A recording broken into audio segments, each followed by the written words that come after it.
Hello students, आज मैं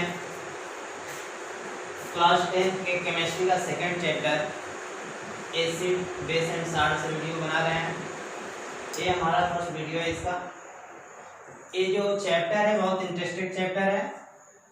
इसे अगर आप लोग इंटरेस्ट लेंगे समझ में आएगा, because acid base and salt it is related in our daily life, है ना। ये जो एसिड बेस और साल्ट होता है हम लोगों के लाइफ से रिलेटेड है।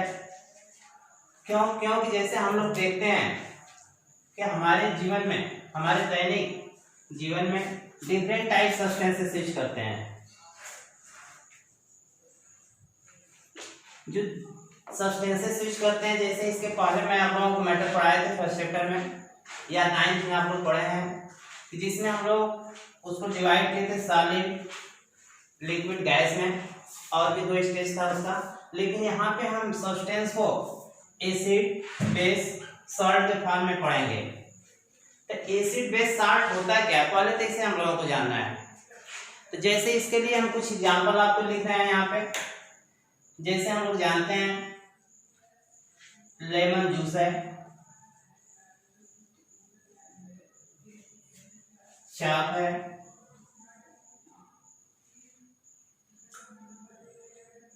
टोमेटो है या टोमेटो सॉस होते हैं। इसके अलावा भी डिफरेंट टाइप सब्सटेंसेस हैं, जैसे विनेगर का नाम सुना है, कॉमन साल्ट है,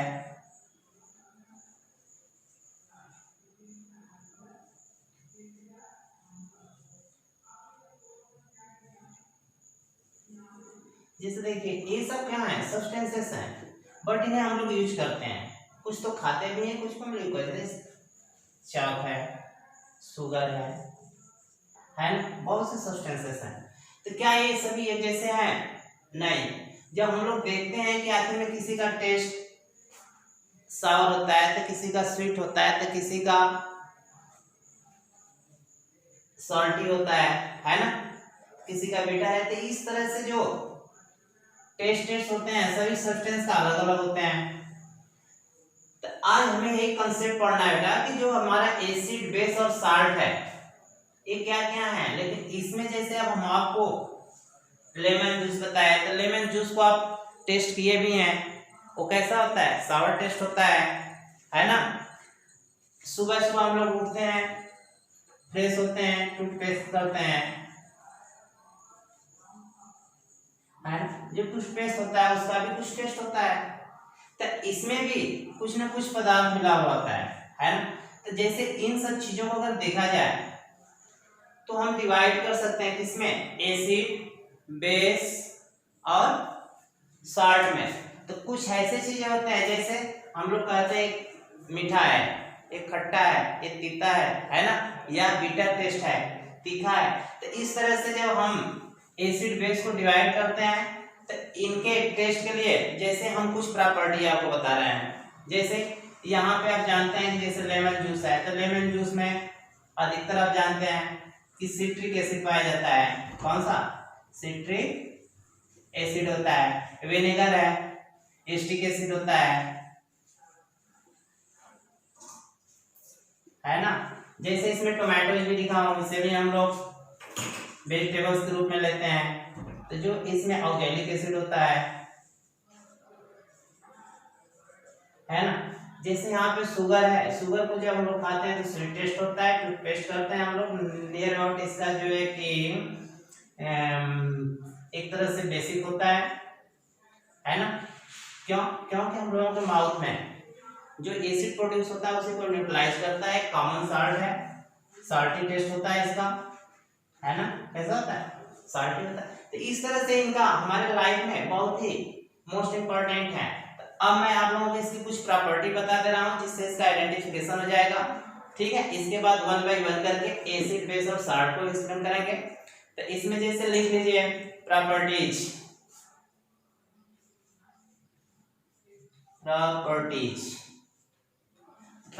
में जैसे यहाँ पे हम एसिड लिख लिए, फिर यहाँ हम बेस लिख लिए और यहाँ पे सॉल्ट। तो देख लीजिए कॉलम के आधार पे इनका क्या क्या है। जैसे अगर प्रॉपर्टीज हम लिख रहे हैं, प्रॉपर्टी में लिख लीजिए जैसे टेस्ट, क्या है टेस्ट। तो जो टेस्ट होता है हम टेस्ट ले सकते हैं, किसी किसी सब्सटेंस का ले सकते हैं, किसी का नहीं ले सकते हैं। क्यों? क्योंकि बहुत से ऐसे सब्सटेंसेस हैं जिनका टेस्ट बहुत ही टॉक्सिक होता है ना। तो जो हमें लेने लगे पहले उसी को लिया जाए। तो जैसे जो एसिड होते हैं, वीक एसिड होते हैं, उनको हम लोग जैसे भी मैं बताया सिट्रिक एसिड, जो भी सिट्रस फ्रूट होते हैं, ठीक है, उन्हें हम लोग क्या करते हैं ईटिंग करते हैं। जैसे लेमन जूस है नींबू का, जैसे ओआरएस सॉल्यूशन बनाते हैं ना, ओआरएस सॉल्यूशन, उसमें भी उसे यूज करते हैं। अपने फूड आइटम में भी उसे यूज करते हैं रेफ्रेश के रूप में। कहने का मतलब उसको हम लोग इसका जो जूस होता है इसे अपने लाइफ में यूज करते हैं, पीते भी हैं। तो इसका अगर टेस्ट देखा जाए तो कैसा होता है, एक ऐसा होगा सावर टेस्ट होगा। कैसा होगा? सावर टेस्ट होता है। तो जो सावर टेस्ट होगा,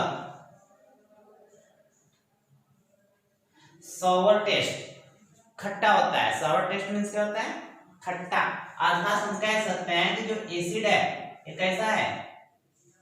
सावर है ना।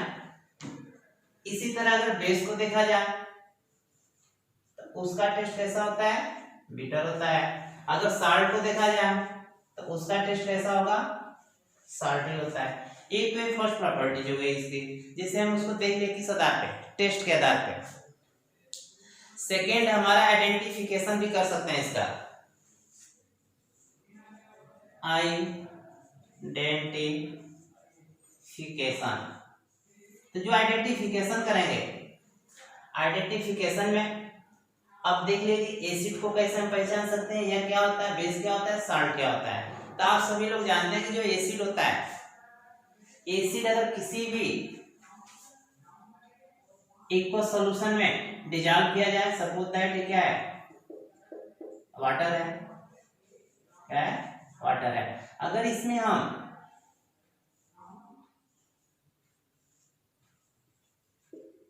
एसिड को डालें, एक्चुअली एसिड में वाटर तो डाला नहीं जाता है ना। आप लोग प्रिकॉशन में पढ़े होंगे। तो हम एसिड को डाल रहे हैं, किसको? एसिड को। जब एसिड को हम डालेंगे जल के अंदर तो डिसॉल्व हो जाता है। अधिकतर एसिड क्या होते हैं? डिसॉल्व हो जाती है। तो जब डिसॉल्व हो जाएगी इसके अंदर तो ये क्या प्रोड्यूस करेगा? इसमें हाइड्रोजन आयन। क्या प्रोड्यूस करेगा? Hydrogen ion. तो सीधे सीधे हम कह सकते हैं कि जो एसिड होते हैं ये इक्वल सॉल्यूशन में हाइड्रोजन आयन रिलीज करते हैं। या ये भी कह सकते हैं कि acid contain receivable hydrogen. Acid contain replaceable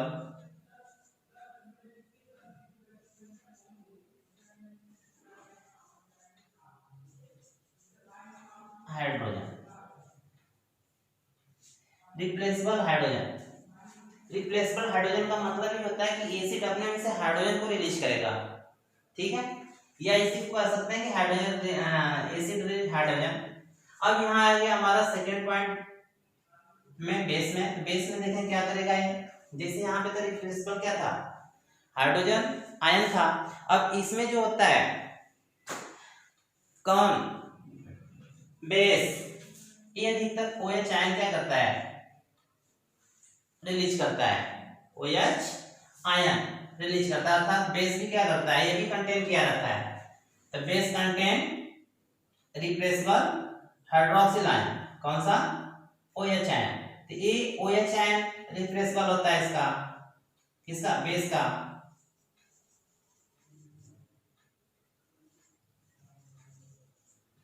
ठीक है, ये OH रिप्लेसेबल करता है। या हम कर सकते हैं इसमें कि बहुत से जैसे मेटल ऑक्साइड है ना, या मेटल हाइड्रोक्साइड है, या NH4OH है, इसमें ये भी कर सकते हैं मेटल ऑक्साइड या मेटल हाइड्रा ऑक्साइड, ये सब होते हैं किसमें? बेस में। तो आइडेंटिफिकेशन में हम देख सकते हैं कि जो सब्सटेंस रिस्पेसिबल हाइड्रोजन आयन कंटेन किया रहता है वो एसिड होता है, जो हाइड्रोक्सिल आयन कंटेन किया रहता है वो बेस होता है। या ये भी कह सकते हैं कि जैसे मेटल ऑक्साइड या मेटल हाइड्रोक्साइड ये सब क्या होते हैं, बेस होते हैं। क्या होते हैं, बेस होते हैं। और नेक्स्ट पॉइंट फिर हमारा इसमें बन रहा है साल्ट। साल्ट में क्या होता है, आयन तो ये भी कंटेन किया रहता है, जो साल्ट है ये भी केटायन एनायन कंटेन क्या रहेगा, बट नॉट केटायन में क्या होगा, नॉट एच प्लस, एनायन में क्या होगा, नॉट ओ एच माइनस। मतलब कहने का जो साल्ट होगा वो एच प्लस या ओ एच माइनस कंटेन नहीं किया रहेगा, या इसमें ओ एच की जगह ये भी होता है, ओ एच भी होता है या ओ टू माइनस। इस तरह से हम इसका आइडेंटिफिकेशन कर सकते हैं एसिड बेस का। ठीक है, जो इसका सेकेंड प्रॉपर्टी अभी बताया आइडेंटिफिकेशन में, तो जो एसिड होते हैं, एसिड क्या होते हैं, दो substance which contain reversible hydrogen ion, और जो बेस होते हैं वो रिवर्सिबल मेटल ऑक्साइड मतलब हाइड्रोक्सिल आयन कंटेन किए रहते हैं। और जो साल्ट होते हैं ये भी आयंस को कंटेन किए रहते हैं, केटायन एनायन, बट बताया अभी कि not H plus not O H minus, ये नहीं कंटेन किया रहेगा। जैसे इसका एग्जांपल आपको एक दे रहे हैं, जैसे आप जानते हैं साल्ट में NaCl है, तो देखिए जो NaCl होता है ये आयनिक कंपाउंड है। अगर इसे आप ब्रेक डाउन करते हैं तो लिखते हैं Na प्लस और प्लस इस Cl पे माइनस। देखिए आयन तो कंटेन किया है लेकिन हाइड्रोजन आयन नहीं है, हाइड्रोक्सिल आयन नहीं है। ठीक है, तो इस तरह से एसिड बेस और साल्ट हम क्या कर सकते हैं, आइडेंटिफिकेशन कर सकते हैं। ठीक है, टू प्रॉपर्टी क्लियर हुआ। थर्ड प्रॉपर्टी आपको बता रहे हैं, इसकी सॉल्युबिलिटी क्या है, सॉल्युबिलिटी। तो जो सॉल्युबिलिटी होती है एसिड बेस का, इसे भी जान लीजिए कि जैसे सॉल्युबिलिटी, सॉल्युबल, सॉल्युबल मींस क्या होना, डिसॉल्व होना। जब किसी भी सब्सटेंस को किसी लिक्विड में या वाटर में कह सकते हैं, जब डिसॉल्व करते हैं अगर उसमें वो क्या हो, सॉल्युबल हो जाए, डिसॉल्व हो जाए, तो उसे हम क्या कहेंगे, सॉल्युबल सब्सटेंस। तो इसकी जो सॉल्युबिलिटी इन वाटर देख लीजिए, सॉल्युबिलिटी इन वाटर। तो आप लोग जनरली देखें, जैसे पहले ही मैं आपको बता चुका हूँ, जो एसिड होता है अगर इसे हम एक्वस सॉल्यूशन वाटर में अगर डालते हैं तो क्या होता है, सॉल्युबल हो जाता है। सॉल्युबल होकर के क्या करता है, हाइड्रोजन आयन रिलीज करता है उसमें, है ना। लेकिन यहाँ पर तो सॉल्युबल होगा जो एसिड। अब यहाँ हम लिख सकते हैं इसका थर्ड प्रॉपर्टी में कि जो एसिड होता है क्या है, सॉल्युबल इन वाटर। ठीक है, अब रही बात बेस का, तो बेस को जो हम लोग चेक करेंगे, आप देखते हैं कुछ बेसेस आप लोग पीछे से पढ़ते हुए आ रहे हैं कि some bases are soluble in water, और जो उसमें से सम बेसेस होते हैं नॉट सॉल्युबल इन वाटर। कुछ तो सॉल्युबल होते हैं but some are not soluble in water. तो उसमें जो सॉल्युबल होते हैं उसे जनरली हम लोग क्या कहते हैं, एल्कली कहते हैं। क्या कहते हैं, एल्कली कहते हैं। ठीक है, those bases which dissolve in water it is called alkali. ठीक है, तो जो एल्कली होता है वो डिसॉल्व होता है, और कुछ ऐसे भी बेसेस हैं जो डिसॉल्व नहीं होते हैं। जैसे एग्जांपल आगे हम पढ़ाएंगे ना 1 by 1 करके एसिड बेस को, तो उसमें हम समझा देंगे। ठीक है, तो यहाँ पे आप लिख सकते हैं, ठीक है, कि फ्यू बेसेस सॉल्युबल। क्या लिख सकते हैं इसमें, सॉल्युबिलिटी में क्या लिखेंगे, few bases soluble in water. ठीक, अब नेक्स्ट पॉइंट हमारा इसी का है, जो साल्ट है उसका जो आइडेंटिफिकेशन देख लीजिए अकॉर्डिंग टू सॉल्युबिलिटी के आधार पे। तो बहुत से ऐसे साल्ट हैं जो जल के अंदर वाटर में सॉल्युबल हो जाते हैं, और बहुत से ऐसे साल्ट हैं जो सॉल्युबल नहीं होते हैं। जैसे आपको पता है NaCl का भी मैं नाम लिया था, या हम सभी लोग अपने डेली लाइफ में यूज करते हैं, है ना, क्योंकि एक कॉमन साल्ट है जिसे हम लोग जल में डालते हैं तो क्या इसके क्रिस्टल दिखाई देते हैं, नहीं दिखाई देते हैं। जो भी सॉल्यूशन बनता है एकदम ट्रांसपेरेंट होता है, उसमें जो लाइट होती है स्कैटरिंग नहीं करती, वो क्रॉस कर जाती है ना। तो ऐसे सॉल्यूशन को हम लोग क्या कहते हैं, ट्रू सोल्यूशन। तो जो ट्रू सोल्यूशन बनाते हैं जैसे NaCl, तो जो NaCl है ये उसमें सॉल्युबल है, लेकिन वहीं पे अगर हम चाक को डाल दें, किसे, कॉपर सल्फेट को डाल दें, ठीक है, तो ये सब इनसॉल्युबल होते हैं, वो तुरंत कलर दे देंगे, मतलब उसमें जो लाइट है वो क्रॉस नहीं करेगी। आप देखे भी हैं, तो सम सॉल्ट क्या होते हैं, सॉल्युबल होते हैं, और सम सॉल्ट क्या होते हैं, नॉन सॉल्युबल होते हैं।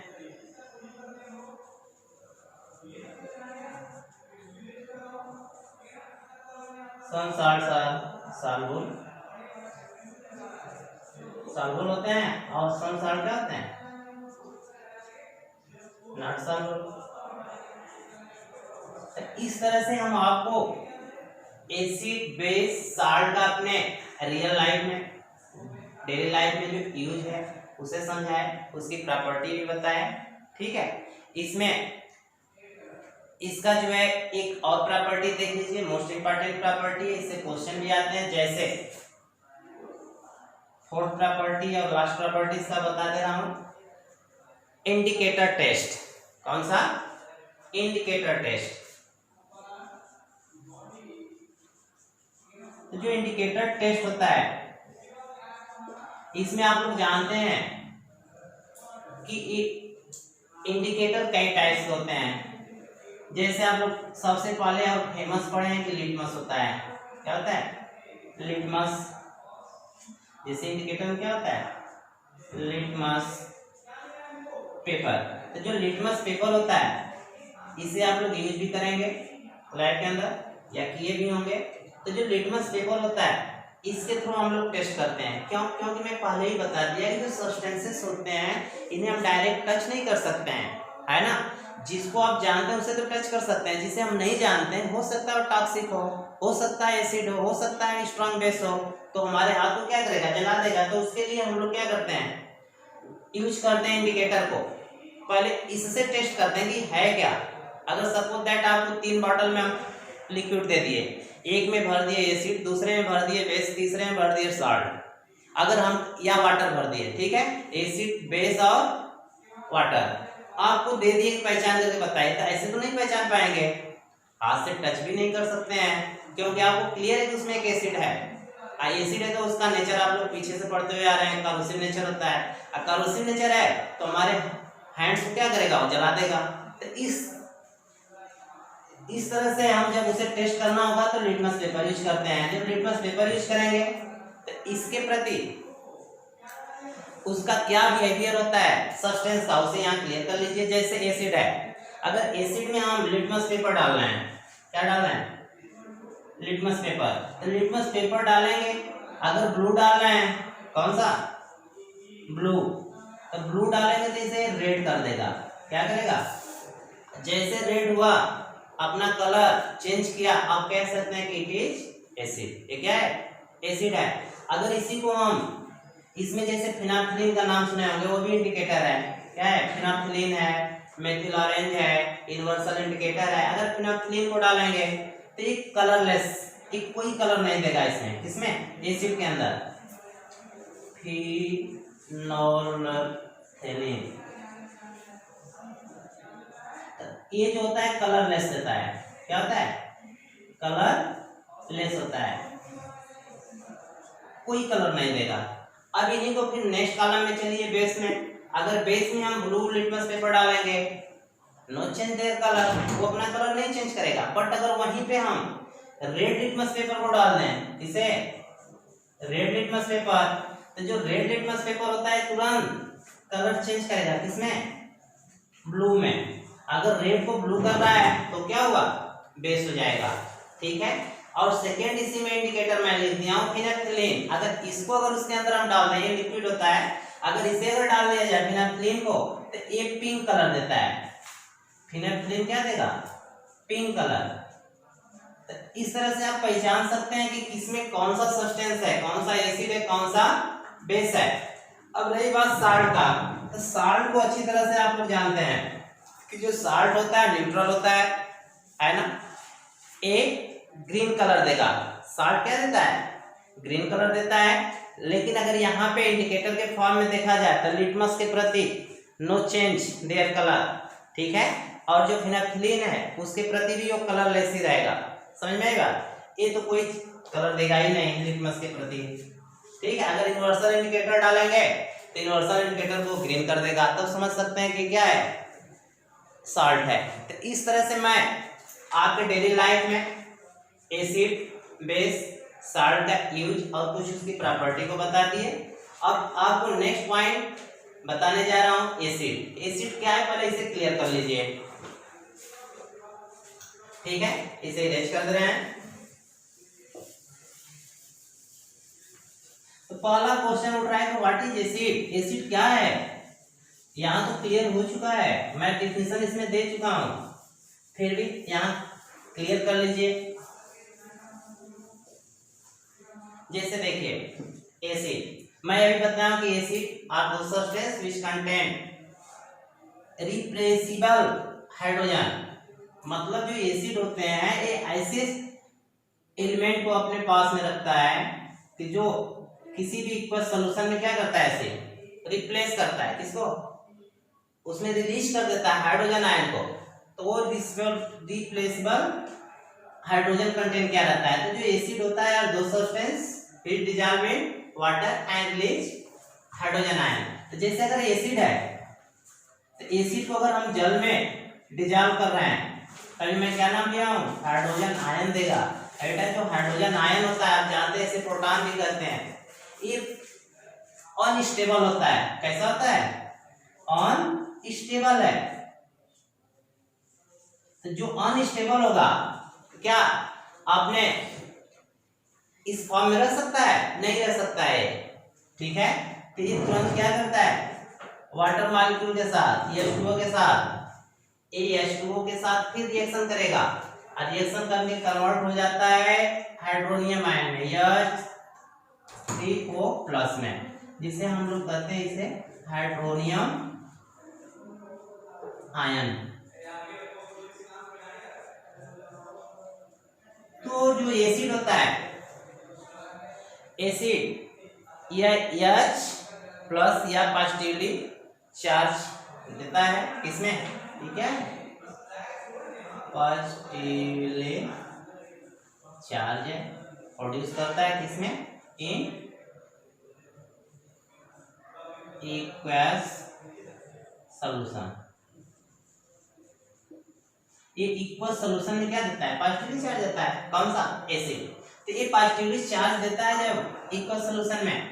अब कहेंगे कि इक्वस सॉल्यूशन क्या होता है, तो जान लीजिए इक्वस सॉल्यूशन वही होता है जब किसी कोई भी सब्सटेंस हम किसमें, जल में बोलते हैं। तो जो जल में मतलब जल जब सॉल्वेंट होता है तो इक्वस सॉल्यूशन कहलाता है। ठीक है, तो इक्वस सॉल्यूशन में आपको डाउट नहीं होना चाहिए। तो इसमें पॉजिटिवली चार्ज दे दिया, H+, ये अनस्टेबल है ना, ये अनस्टेबल है, तो स्टेबल होने के लिए H2 मॉलिक्यूल के साथ ये तुरंत कंबाइन होकर के हाइड्रोनियम आयन बना लिया। इस तरह से आप एसिड को देख लिया, इसका क्या फंक्शन है। अब यहाँ पे आप फिर आगे पढ़ेंगे जो एसिड होते हैं, अब पढ़े हुए कि स्ट्रॉन्ग एसिड है, वीक एसिड है ना, या इसी को हम कह सकते हैं ऑर्गेनिक एसिड। इसका जब टाइप है तो टाइप में क्या पढ़ते हैं, ऑर्गेनिक एसिड, और क्या पढ़े हैं, इनऑर्गेनिक। तो ऑर्गेनिक एसिड और इनऑर्गेनिक एसिड में डिफरेंस है, थोड़ा सा इसे जान लीजिए। जो ऑर्गेनिक एसिड होता है जनरली वीक एसिड होता है, क्या होता है, वीक एसिड, और जो इनऑर्गेनिक एसिड होता है स्ट्रॉन्ग एसिड होते हैं।